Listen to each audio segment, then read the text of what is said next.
Dear students, now I am going to explain problem number 14 in capital gain chapter. The problem is like this. This is also simple, ಎಲ್ಲ simple ಪ್ರಾಬ್ಲಮ್ಗಳೇ. ಒಂದೊಂದು ಯಾವುದೋ ಒಂದು ಅಡ್ಜಸ್ಟ್ಮೆಂಟ್ಗಳು extra ಇರ್ತಾವಷ್ಟೇ. Otherwise ಎಲ್ಲ ನೀವು ಮಾಡಿರ್ತಕ್ಕಂಥ ಪ್ರಾಬ್ಲಮೇ. ಇನ್ನೊಂದು 3-4 ಪ್ರಾಬ್ಲಮನ್ನು ಮಾಡಿಸಿ ಈ ಚಾಪ್ಟರ್ನ ಕ್ಲೋಸ್ ಮಾಡೋ ಕೆಲಸ ಮಾಡೋಣ. Mister Mohan submits the following details of assets ಹೇಳಿದ್ದಾನೆ. First one, shares purchased in April 2001 for rupees 54,000, sold on 15/12/2018 for rupees 95,000. This is long term capital assets. ನಾನೀಗ ಅದನ್ನು ಪ್ರಾಬ್ಲಮನ್ನು ಹಾಗೆ ನೋಡ್ಕೊಂಡಿರ್ತೀನಿ ನಾನು. Statement showing computation of long term capital gain for the of Mr. Mohan for the assessment to 19 and 20. Shares, long term capital assets, sale proceeds, selling expense ಇಲ್ಲ, net sales consideration index ಮಾಡ್ತೀವಿ. 54,000 into 280 divided by 100, 1,51,200. ಇದನ್ನು ನಾವು minus ಮಾಡಿದ್ರೆ ನಾವು ಅದರ deduct ಮಾಡಿದ್ರೆ long term capital loss ಬಂತು. 56,200 rupees ನಮಗೆ ನೆಗೆಟಿವ್ ವ್ಯಾಲ್ಯೂ ಬಂತು. This is a long term capital loss for the sale of shares. ಓಕೆನಾ? First one. ಸೆಕೆಂಡ್ ಒನ್ ನೋಡಿ. ಸೆಕೆಂಡ್ ಒನ್ ಏನಿದೆ ನೋಡ್ಕೊಂಡು ಹೋಗೋಣ. On 1/4/2005, he agreed to sell jewelry to Mr. Vishwa for rupees 5,70,000 rupees. ಇವರು 2005 ಅವರತಕ್ಕಂತಹ ಜ್ಯುವೆಲ್ರಿನ ವಿಶ್ವ ಅಂತಕ್ಕಂಥವ್ರಿಗೆ sale ಮಾಡ್ತಕ್ಕಂಥ ಕೆಲಸ ಮಾಡಕ್ಕೆ ಹೋಗ್ತಾರೆ 5,70,000ಗೆ, ವಿಚ್ ವಾಸ್ ಪರ್ಚೇಸ್ಡ್ ಇನ್ ಮೇ 2002. ಅದನ್ನು ಮೇ 2002 ಪರ್ಚೇಸ್ ಮಾಡಿರ್ತಕ್ಕಂಥದ್ದು 2005 ಫಾರ್ rupees 4,70,000 ಪರ್ಚೇಸ್ ಮಾಡಿ 5,70,000ಗೆ ಸೇಲ್ ಮಾಡ್ತಕ್ಕಂತಹ ಕೆಲಸ ಮಾಡ್ತಾರೆ. ಆದರೆ however the sale could not be affected as mister ವಿಶ್ವ ಬ್ಯಾಕ್ಡ್ ಔಟ್. ಅಂದರೆ ಅವರು ವಾಪಸ್ ಹೋಗ್ತಾರೆ. ಅಂದರೆ ಆ ಸೇಲು ಪರ್ಚೇಸ್ ಮಾಡೋಕ್ಕೆ ಹೋಗಲ್ಲ ಯಾರು ವಿಶ್ವ ಅವರು. ಅಲ್ಲಿಗೆ ಆ ಸೇಲ್ ಅಗ್ರಿಮೆಂಟು ಮುರಿದೋಗುತ್ತೆ. ಆ ಮುರಿದೋದಾಗ ಏನಾಗುತ್ತೆ, ಮುರಿದು ಬೀಳುತ್ತೆ. ಹಾಗೇನಾಗುತ್ತೆ, ಈ forfeited the advance of rupees 20,000 which ಈ ರಿಸೀವ್ಡ್ ಫ್ರಮ್ ವಿಶ್ವ. ಈ ಅಗ್ರಿಮೆಂಟ್ ಮಾಡ್ಕೊಂಡಾಗ ಈ ವಿಶ್ವ ಅವರು ನಮಗೆ ಯಾರಿಗೆ, ಮೋಹನ್ ಅವರಿಗೆ 20,000 ರೂಪಾಯಿ ಅಡ್ವಾನ್ಸ್ ಕೊಟ್ಟು ನಾನು ನಿಮ್ಮ ಜ್ಯುವೆಲ್ರಿನ ಪರ್ಚೇಸ್ ಮಾಡ್ತೀನಿ ಅಂತ ಅಗ್ರಿಮೆಂಟ್ ಮಾಡ್ಕೊಂಡಿದ್ರು. ಈಗ ಅವರು ನಮಗೆ ಆ ಸೇಲ್ ಮಾಡೋದಕ್ಕಾಗಲ್ಲ ಅಂತ, ಪರ್ಚೇಸ್ ಮಾಡೋಕ್ಕಾಗಲ್ಲ ಅಂದಾಗ ಆ ಅಡ್ವಾನ್ಸ್ ಏನು ಕೊಟ್ಟರು, ಅಡ್ವಾನ್ಸನ್ನು ಮಿಸ್ಟರ್ ಮೋಹನ್ ಅವರು ಫರ್ಫಿಟ್ ಮಾಡ್ಕೊಂಡ್ರು, ಅಂದರೆ ಮುಟ್ಟುಗೋಲು ಹಾಕ್ಕೊಂಡ್ರು. ಓಕೆನಾ? ಈ ಟೈಮಲ್ಲಿ ಏನು ಮಾಡಬೇಕು ಅಂತಂತ ಈ ಪ್ರಾಬ್ಲಮಲ್ಲಿ, ವಿಚ್ ಹಿ ರಿಸೀವ್ಡ್ ಫ್ರಮ್ ವಿಶ್ವ. ಓಕೆನಾ?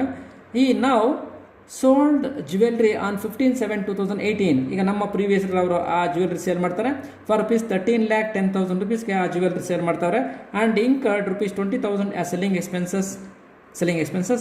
In 2018, he purchased a small residential house for rupees 2,50,000 rupees. ನೋಡಿ, ಜ್ಯುವೆಲ್ರಿ ಸೇಲ್ ಮಾಡಿ ಇವರು ರೆಸಿಡೆನ್ಷಿಯಲ್ ಹೌಸನ್ನು ಪರ್ಚೇಸ್ ಮಾಡ್ತಾರೆ ಅಂತಂದರೆ ಈಗ ಇದು comes under exemption, comes under 54F ಬರ್ತದೆ. ನೋಡಿ, ಅದರ್ ದ್ಯಾನ್ ರೆಸಿಡೆನ್ಷಿಯಲ್ ಹೌಸನ್ನು ಸೇಲ್ ಮಾಡಿ ಅದರಿಂದ ಬರ್ತಕ್ಕಂತಹ ಕ್ಯಾಪಿಟಲ್ಗೆ ನಾವು ರೆಸಿಡೆನ್ಷಿಯಲ್ ಹೌಸ್ ಪರ್ಚೇಸ್ ಮಾಡೋದಕ್ಕೆ ನಾವೇನು ಯೂಸ್ ಮಾಡ್ಕೊಂಡ್ರೆ that exemption is comes under section 54F. ಓಕೆನಾ? ಈಗ ಅದು ಪ್ರಾಬ್ಲಮನ್ನು ನೋಡ್ತೀನಿ ನಾನು. ನೋಡಿ, ಇಲ್ಲಿ ಪ್ರಾಬ್ಲಮಲ್ಲಿ jewellery long term capital asset, sale proceeds 13,10,000, selling expense 20,000, net sales consideration is 12,90,000 rupees. Next other ಡಿಡಕ್ಷನ್ಸಲ್ಲಿ that is index cost of acquisition ತೊಗೊತೀವಿ. ಇಂಡೆಕ್ಸ್ ಕಾಸ್ಟ್ ಆಫ್ ಅಕ್ವಿಷನ್ ಮಾಡಬೇಕು. ನೋಡಿ, ಈಗ ಇಲ್ಲಿ ನಿಮಗೆ ಕಾಸ್ಟ್ ಆಫ್ ಅಕ್ವಿಷನ್ ಎಷ್ಟಿದೆ ನೋಡಿ. ಇಲ್ಲಿ cost of acquisition of on asset ಎಷ್ಟಿದೆ, ಇಲ್ಲಿ ಸೇಲ್ ಮಾಡ್ತಕ್ಕಂಥದ್ದಕ್ಕೆ ಹೋಗಿದ್ದು 5,70,000ಗೆ, ಬಟ್ ಕಾಸ್ಟ್ ಆಫ್ ಅಕ್ವಿಷನ್ ಎಷ್ಟು 4,70,000 ಇದೆ. ಓಕೆನಾ? ಈ 4,70,000ನಲ್ಲಿ ಏನು ಆ ಒಪ್ಪಂದ ಮಾಡಿಕೊಂಡು ಅಗ್ರಿಮೆಂಟ್ ಮಾಡಿಕೊಂಡು ಅದು ಆ ಅಗ್ರಿಮೆಂಟ್ ಆಗದೇ ಇದ್ದಾಗ ಅಡ್ವಾನ್ಸ್ ಕೊಟ್ಟಿರ್ತಕ್ಕಂಥ ಅಮೌಂಟನ್ನು ಏನು ನಾವು ಫರ್ಫಿಟ್ ಮಾಡ್ಕೊತೀವೋ ಆ ಫರ್ಫಿಟ್ ಮಾಡ್ತಕ್ಕಂಥ ಅಮೌಂಟನ್ನು ನಾವು ಕಾಸ್ಟ್ ಆಫ್ ಅಕ್ವಿಷನಲ್ಲಿ ಮೈನಸ್ ಮಾಡ್ಕೊಬೇಕು. ಓಕೆನಾ? ಇಲ್ಲಿ ನೋಡಿ 4,70,000 rupees ಇದೆ ಕಾಸ್ಟ್ ಆಫ್ ಅಕ್ವಿಷನು. ಇಲ್ಲಿ ಅಡ್ವಾನ್ಸ್ ರಿಸೀವ್ ಮಾಡಿದ್ವಲ್ಲ ಅರ್ಲಿಯರ್ ಅಗ್ರಿಮೆಂಟಲ್ಲಿ, ಆ ನೆಗೋಷಿಯೇಷನಲ್ಲಿ 20,000 ರೂಪಾಯಿ ನಮಗೆ ಅಡ್ವಾನ್ಸ್ ಬಂದಿದೆ. ದಟ್ 20,000 rupeesನ ಮೈನಸ್ ಮಾಡ್ತೀವಿ. ಮೈನಸ್ ಮಾಡಿದ್ರೆ ನಮಗೆ ಎಷ್ಟು ಬಂತು, cost of acquisition of that asset is 4,50,000 ಬರುತ್ತೆ. ಈ 4,50,000 ನಾವು ಇಂಡೆಕ್ಸ್ ಮಾಡಬೇಕು. ಓಕೆನಾ?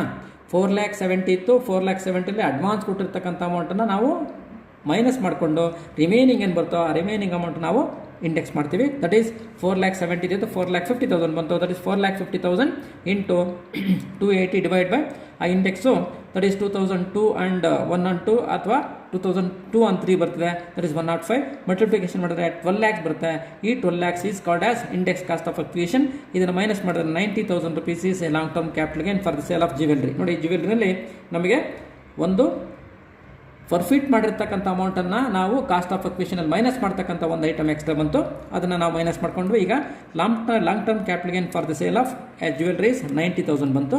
ಈಗ ಈ 90,000ಅಲ್ಲಿ ಅವನೇನು ಮಾಡಿದ್ದಾನೆ, ಈ ಅಮೌಂಟನ್ನು ಯೂಸ್ ಮಾಡಿಕೊಂಡು ಇನ್ನೂ ಸ್ವಲ್ಪ ಅಮೌಂಟನ್ನು ಹಾಕ್ಕೊಂಡು ಅವನು ಒಂದು ಸ್ಮಾಲ್ ರೆಸಿಡೆನ್ಷಿಯಲ್ ಹೌಸನ್ನು ಪರ್ಚೇಸ್ ಮಾಡಿದ್ದಾನೆ. ಓಕೆನಾ, ಅವನು ರೆಸಿಡೆನ್ಷಿಯಲ್ ಹೌಸನ್ನು ಸೇಲ್ ಮಾಡಿ ರೆಸಿಡೆನ್ಷಿಯಲ್ ಹೌಸನ್ನು ಪರ್ಚೇಸ್ ಮಾಡಿದ್ರೆ ಆಗದು that exemption is comes under section 54 ಬರ್ತದೆ. ಇಲ್ಲಿ jewellery other than residential house ಜ್ಯುವೆಲ್ರಿನ ಸೇಲ್ ಮಾಡಿ ಅದರಿಂದ ಬರ್ತಕ್ಕಂಥ ಅಮೌಂಟನ್ನು ಯೂಸ್ ಮಾಡ್ಕೊಂಡವನು ರೆಸಿಡೆನ್ಷಿಯಲ್ ಹೌಸನ್ನು ಪರ್ಚೇಸ್ ಮಾಡಿದ್ರೆ that exemption is comes under section 54F ಬರ್ತದೆ. ಆ ಎಫ್ಗೆ ಎಕ್ಸಂಪ್ಷನ್ ಕೊಡ್ಬೇಕಾದ್ರೆ ನಾವು ಫಾರ್ಮುಲಾ ಯೂಸ್ ಮಾಡ್ತೀವಿ. That formula is the qualifying amount is ಏನಂತ ಕರಿತೀವಿ, the amount invested divide by net sales consideration into long term capital gain. ಓಕೆನಾ, ಈಗ amount invested is 2,50,000 amount invested divide by net sales consideration is 12,90,000 rupees. Net sales consideration into long term capital gain is 90,000 rupees. ಇದನ್ನು multiplication ಮಾಡಿದ್ರೆ 17,442 exemption ನಾವು ಕೊಡ್ಬೋದು under section 54F ಅಲ್ಲಿ. ಈ exemption claim ಮಾಡಿದ್ರೆ ನಮಗೆ 72,558 ಬಂತು. This is called as long term capital gain for the sale of jewellery. ಓಕೆನಾ, ಎರಡನೇ ಪಾಯಿಂಟು. ನೆಕ್ಸ್ಟ್ ಮೂರನೇ ಪಾಯಿಂಟ್ ಬರ್ತೀನಿ ನಾನು. ಥರ್ಡ್ ಪಾಯಿಂಟ್ ಏನಿರುತ್ತೆ, debenture purchased in September 2009 for ₹50,000 sold on 30th December 2018 for ₹45,000. ಇದು ಸಹ ಲಾಂಗ್ ಟರ್ಮ್ ಸೆಕ್ಯೂರಿಟಿ. ಈಗ long term security ಆದರೂ ಸಹ ಡಿಬೆಂಚರ್ಸ್ ನಾವು ಇಂಡೆಕ್ಸ್ ಮಾಡೋಕ್ಕೋಗಲ್ಲ, ಬಟ್ ನೇರವಾಗಿ ತೊಗೊಂಡಿರ್ತೀವಿ.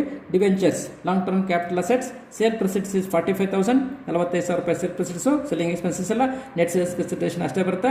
ಅದರ್ ಡೈರೆಕ್ಷನ್ಸಲ್ಲಿ ಕಾಸ್ಟ್ ಆಫ್ ಅಕ್ವಿಸಿಷನ್ ನೇರವಾಗಿ ಮೈನಸ್ ಮಾಡ್ತೀವಿ 50,000. ಇಲ್ಲಿ long term capital loss of ₹5,000 ಬಂತು. This is a loss of ₹5,000. ಓಕೆನಾ, ರೈಟ್. ನೆಕ್ಸ್ಟು ನಾಲ್ಕನೇದು, ಈ sold is motor car purchased in August 2007 for ₹1,50,000.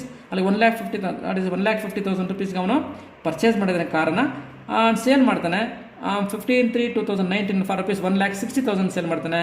ಅದನ್ನು ಬ್ರಾಕೆಟ್ ಕೊಡ್ತಾನೆ ಪರ್ಸನಲ್ ಯೂಸ್ ಅಂತ. That is a personal car ಅಂತ ಕೊಟ್ಟರೆ ಇಲ್ಲಿ ನಾವೇನು ಮಾಡ್ತೀವಿ, personal car is not A capital asset.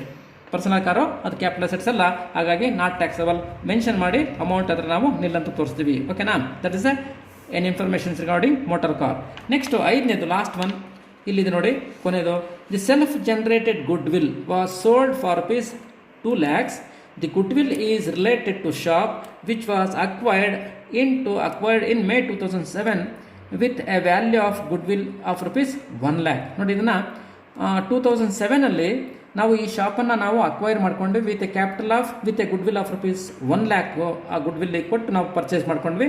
ಆ ಗುಡ್ವಿಲ್ಲನ್ನು ನಾವೇನು ಮಾಡಿದ್ವಿ, ಸೇಲ್ ಮಾಡಿದ್ವಿ ಈಗ ₹2 lakh. ಈ ಸೇಲ್ ಮಾಡಿದಾಗ ನಾವೇನು ಯಾವ ರೀತಿ ಮಾಡ್ತೀವಪ್ಪ ಅಂತ ಇಲ್ಲಿ ಹಾಕ್ಕೊಂಡಿದ್ವಿ ನೋಡಿ. That is goodwill, long term capital assets, sale proceeds $2 lakhs, selling expenses ಇಲ್ಲ, ಮತ್ತು ನೆಟ್ ಸೇಲ್ಸ್ ಕನ್ಸಿಡರೇಷನ್ $2 lakh. ಇಲ್ಲಿ ಅದರ್ ಡೆಕ್ಷನ್ಸಲ್ಲಿ ಇಂಡೆಕ್ಸ್ ಕಾಸ್ಟ್ ಆಫ್ ಅಕ್ವಿಸಿಷನ್ ಅಂತ ಮೆನ್ಷನ್ ಮಾಡ್ತೀವಿ. ಆದರೆ ನಾನು ಹೇಳಿದ್ದೀನಿ cost of acquisition last point ಇದೆ, cost of acquisition of a self generated assets will be nil ಅಂತ ಇದೆ. ಓಕೆನಾ, ಸೆಲ್ಫ್ ಜನರೇಟೆಡ್ ಅಸೆಟ್ಸ್ ಯಾವುದೇ ಆಗಿರಲಿ ಅದರ ಕಾಸ್ಟ್ ಆಫ್ ಅಕ್ವಿಸಿಷನ್ ನಿಲ್ ಮಾಡ್ತೀವಿ. ಇಲ್ಲಿ ಅದು ಲಾಂಗ್ ಟರ್ಮ್ ಆಗಿರಲಿ ಶಾರ್ಟ್ ಟರ್ಮ್ ಆಗಿರಲಿ that cost of acquisition will be nil ಆಗುತ್ತೆ. ಇಲ್ಲಿ ಕಾಸ್ಟ್ ಆಫ್ ಅಕ್ವಿಸಿಷನ್ ನಿಲ್ ತೋರಿಸ್ತೀವಿ. Entire amount of sales consideration is capital gain. ಓಕೆನಾ, ಈಗ ಇದು ಗುಡ್ ವಿಲ್ಲನ್ನು 2 ಲಕ್ಷಕ್ಕೆ ಸೇಲ್ ಮಾಡ್ತೀವಿ. Entire amount of the proceeds is considered as capital gain. ಓಕೆನಾ, ಇಲ್ಲಿ ಕಾಸ್ಟ್ ಆಫ್ ಅಕ್ವಿಸಿಷನ್ ನಿಲ್ ಮಾಡ್ತೀವಿ. ಯಾವುದೇ ಕಾರಣಕ್ಕೆ ಕಾಸ್ಟ್ ಆಫ್ ಅಕ್ವಿಸಿಷನ್ ಮೈನಸ್ ಮಾಡಲ್ಲ ಗುಡ್ ವಿಲ್ ಅಥವಾ ಯಾವುದೇ ಸೆಲ್ಫ್ ಜನರೇಟೆಡ್ ಅಸೆಟ್ಸ್ಗೆ. ಓಕೆನಾ, ಇದು ಇನ್ಫಾರ್ಮೇಷನ್ಸ್. ಈಗ ನಾವು ಟೋಟಲ್ ಕ್ಯಾಪಿಟಲ್ ಗೇನ್ ಮಾಡ್ಬೇಕಾದ್ರೆ ಲಾಂಗ್ ಟರ್ಮ್ ಕ್ಯಾಪಿಟಲ್ ಗೇನ್ ಜ್ಯುವೆಲ್ರಿದು ಮತ್ತು ಗುಡ್ ವಿಲ್ ಎರಡರದ್ದು ಸಹ ನಮ್ಗೆ ಟೋಟಲ್ ಮಾಡ್ಕೊಂಡ್ವಿ. ಮತ್ತು ಶಾರ್ಟ್ ಟರ್ಮ್ ಕ್ಯಾಪಿಟಲ್ ಲಾಸ್ ಇತ್ತು, ಶೇರ್ಸ್ಗೂ ಲಾಸ್ ಇದೆ. ಓಕೆನಾ, ಮತ್ತು ಡಿಬೆಂಚರ್ಸ್ ಲಾಸ್ ಇದೆ. ಇವೆರಡು 61,200 ಲಾಸ್ ಇದೆ. ಈ ಲಾಂಗ್ ಟರ್ಮ್ ಕ್ಯಾಪಿಟಲ್ ಗೇನಲ್ಲಿ ಇದು ಶಾರ್ಟ್ ಟರ್ಮ್ ಕ್ಯಾಪಿಟಲ್ ಲಾಸ್ ಮತ್ತು ಲಾಂಗ್ ಟರ್ಮ್ ಕ್ಯಾಪಿಟಲ್ ಎರಡೂ ಸಹ ಮೈನಸ್ ಮಾಡ್ಬೋದು. ಮೈನಸ್ ಮಾಡಿದ್ರೆ ನಮಗೆ ಎಷ್ಟು ಬಂತು, 2,11,358. This is called as taxable capital gain for the sale of capital assets. ಓಕೆನಾ, ಇಷ್ಟು ಅಮೌಂಟ್ ನಮಗೆ ಟ್ಯಾಕ್ಸಬಲ್ ಅಮೌಂಟು. ಓಕೆನಾ, ರೈಟ್. ಓಕೆ.